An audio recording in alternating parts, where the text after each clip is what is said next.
Hər vaxtınız xeyirli olsun. Təqsirləndirilən şəxs Ermənistan vətəndaşı Ruben Vardanyanın ittiham olunduğu cinayət işi üzrə açıq keçirilən məhkəmə prosesi bu dəqiqələrdə Bakı məhkəmə kompleksində davam edir. Ümumiyyətlə, bir ilə yaxındır ki, məhkəmə istintaqı aparılır və məhkəmə istintaqında cinayət işi üzrə keçən çoxsaylı subutlar, faktlar araşdırılır və zərərçəkənlər ifadə verirlər. Bugünkü iclasda da zərərçəkənlər ifadə verdilər. Ümumiyyətlə, qeyd edək ki, bu cinayət işi üzrə olduqca çoxsaylı zərərçəkənlər və zərərçəkmişlərin hüquqi varisləri keçir və hər iclasda 20, 30, 40 nəfərə yaxın zərərçəkmiş ifadə verir.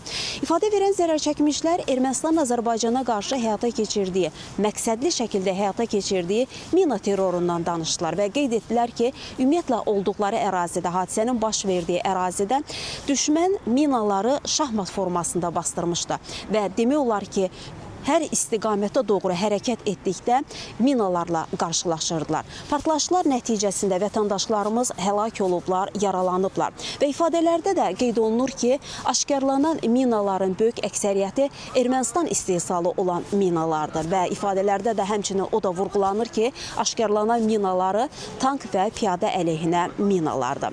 Məhkəmə prosesində ifadə verən zərərçəkmişlərin böyük bir hissəsi isə Ermənistan silahlı qüvvələrinin qalıqlarının və qanunsuz erməni silahlı dəstələrinin ərazilərimizi iri çaplı silahlardan atəşə tutması nəticəsində yaralanıblar və xüsusilə də onlar qeyd edirlər ki, düşmənin mina atandan atdığı mərmilərin partlaması nəticəsində yaralanıblar.